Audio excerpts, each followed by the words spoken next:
విశాల్ హీరోగా సీనియర్ దర్శకుడు సుందర్ సి ఎప్పుడో పుష్కర కాలం కిందట చేసిన సినిమా మదగజ రాజా.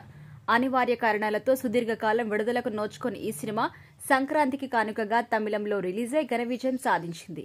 ఇప్పుడు తెలుగు ప్రేక్షకుల ముందుకు వచ్చిన ఈ సినిమా విశేషాలేంటో చూద్దాం. కథ విషయానికి వస్తే మదగజ రాజా అంటే విశాల్ తన ఊరిలో కేబుల్ టీవీ వ్యాపారం చేస్తూ రాజాలా బతుకుతున్న కుర్రాడు. అతను ఒక కేసు పని మీద తన తండ్రితో కలిసి తన ఊరికి వచ్చిన మాధవి అంటే అంజలితో ప్రేమలో పడతారు. కానీ రాజా తండ్రి వాళ్ళిద్దరిని అవమానించి ఊరు నుంచి పంపించేస్తాడు.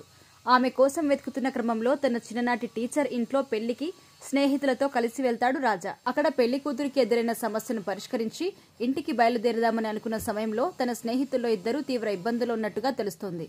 వారి జీవితాలను అంధకారం చేసింది విశ్వనాథ్ అంటే సోను సూద్ అనే బడాబాబు అని తెలుసుకుంటాడు రాజా. మీడియా అధినేతగా రాజకీయాల్లో చక్రం తిప్పే వ్యక్తిగా తిరుగులేని స్థాయిలో ఉన్న విశ్వనాథ్తో సామాన్యుడు అయిన రాజా సమరానికి సై అంటాడు. ఇదే క్రమంలో అతడికి ఎదురైన ఇబ్బందులేంటి, వాటిని అధిగమించి విశ్వనాథ్ మీద అతను ఎలా విజయం సాధించాడు అన్నదే మిగిలిన కథ. ఇక విశ్లేషణ విషయానికొస్తే హీరో కేబుల్ టీవీ నడిపే కుర్రాడు. ఇక విలన్ ఏమో ఒకవైపు టీవీ ఛానల్ నడుపుతూ ఇంకోవైపు పెద్ద పెద్ద వ్యాపారాలు చేస్తూ మరోవైపు రాజకీయాల్లో చక్రం తిప్పుతూ ఉంటాడు. తాను అభినందించడానికి వస్తే వెయిట్ చేయించాడని ఏకంగా ముఖ్యమంత్రినే మార్చడానికి సిద్ధపడే లెవెల్లో ఉంటాడు విలన్. అతన్ని కలవాలంటే అపాయింట్మెంట్ కోసం 6 నెలలు ఆగాల్సిన పరిస్థితి. అలాంటి వ్యక్తి ఇంటికి ఆవారగాడిలా కనిపించే హీరో తాను సిబిఐ ఆఫీసర్ అని చెప్పి వెళ్లిపోతాడు. అంతేకాదు మా ఫ్రెండ్కి ఇవ్వాల్సిన డబ్బులిచ్చేయి, లేదంటే నిన్ను నడి రోడ్డు మీదకు తీసుకొచ్చేస్తా అంటూ సవాల్ చేస్తాడు. చివరికి చెప్పినట్టే విలన్ని రోడ్డు మీదకు తీసుకొచ్చేస్తాడు కూడా. విలన్ ఎంత పెద్దవాడైనా సామాన్యుడైన హీరోకి ఎదురు లేనట్టు చూపించే ఇలాంటి సగటు కమర్షియల్ కథలు దశాబ్దాల కిందట వచ్చినవి. అయినా ఇప్పుడు ఈ కథకి తమిళం ప్రేక్షకులు పట్టం కట్టారు. వాళ్ళకంతగా ఇందులో ఏం నచ్చిందో కానీ తమిళ సినిమాలను ఎప్పుడో వెనక్కి నెట్టేస్తూ వినూత్నమైన కథలతో పెద్ద కాన్వాసులో రూపొందుతున్న తెలుగు సినిమాలకు అలవాటు పడ్డ మన ప్రేక్షకులకు మాత్రం మదగజరాజా చాలా సాధారణమైన సినిమాలాగానే అనిపిస్తుంది. ఈ సినిమాలో కామెడీ, యాక్షన్, గ్లామర్ ఇలా కమర్షియల్ సినిమాలకు అవసరమైన దినుసులన్నింటినీ లెక్కలేసి దట్టించాడు సుందర్. మదగజరాజా ఆద్యంతం ఒక సగటు కమర్షియల్ సినిమా టెంప్లెట్ లో సాగుతుంది. ఆపదలో ఉన్న హీరోయిన్ ఆమె తండ్రిని కాపాడడానికి సూపర్ హీరోలా ఎంట్రీ ఇచ్చి ఫైటింగ్ చేసే ఇంట్రో ఎపిసోడ్ నుంచి ప్రతి సీన్ ఎక్కడో చూసినట్టు ఉంది అనిపిస్తుంది. తన వాళ్లకు కష్టమంటూ వస్తే ఏం చేయడానికైనా ఎక్కడి దాకైనా వెళ్లడానికి అయినా సిద్ధపడే హీరో పాత్ర మూస ధోరణిలో సాగుతుంది.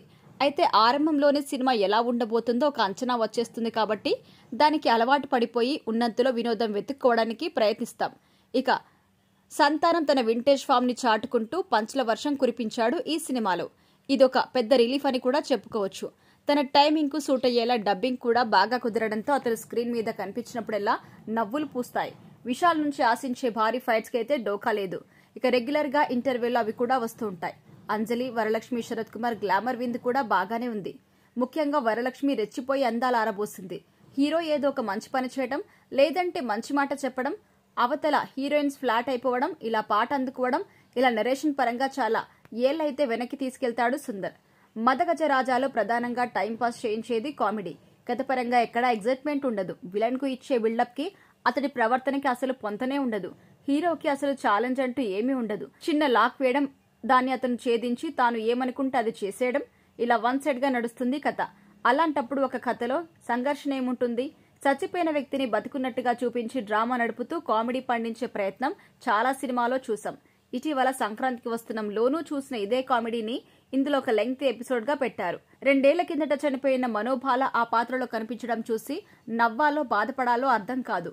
12 ఏళ్ల కిందటే చనిపోయిన మణివన్నన్ సైతం ఇందులో ఒక పాత్ర చేయడం గమనార్హం. కథకు తోడు ఈ పాత్రలు, ముఖ్యదారులు, లుక్స్ ఇదెంత పాత సినిమా అనే విషయాన్ని కూడా గుర్తు చేస్తూ ఉంటాయి. కాబట్టి మదగజరాజా మన ప్రేక్షకులకు ఏమాత్రం ఎక్కదు.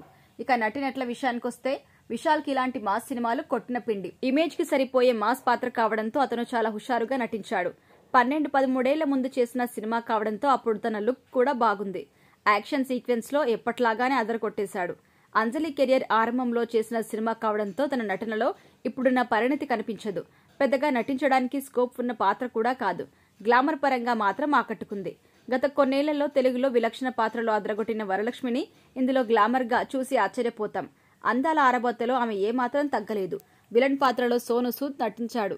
ఇక ఇలాంటి పాత్రలు ఆయన చాలానే చేశాడు. సంతానం కామెడీ చాలా బాగుంది. ఇక సాంకేతిక వర్గం పనితీరు విషయానికొస్తే ఇప్పుడు హీరోగా బిజీగా ఉన్న విజయ్ యాంటోనీ కేవలం సంగీతానికి పరిమితమైన రోజుల్లో చేసిన సినిమా ఇది. ఒక సగటు మాస్ మూవీకి అవసరమైన సంగీతాన్ని అందించారు. పాటలు ఊరమాస్గా ఉంటాయి. కొంచెం శబ్ద కాలుష్యం ఎక్కువైన ఫీలింగ్ ఉంటుంది. నేపథ్య సంగీతం ఓకే. రిచర్డ్ ఎం నాథన్ ఛాయాగ్రఫీ బాగుంది. నిర్మాణ విలువలు కూడా చాలా బాగున్నాయి. ఇక కథకుడు దర్శకుడు సుందర్ సి అంటే రొటీన్ మాస్ సినిమాలకు పెట్టింది పేరు. సినిమా ఆయన స్టైల్లో సాగిపోతుంది. కామెడీ విషయంలో తన బలాన్ని సుందర్ మరోసారి చూపించాడు. అంతకు మించి సుందర్ ప్రత్యేకంగా చేసిందేం లేదు. రొటీన్ కథను అంతే రొటీన్ గా నరేట్ చేశారు. ఇక ఫైనల్ గా చెప్పాలంటే మదగజ రాజా రొటీన్ మాస్ రాజా సినిమా అనుకోవచ్చు.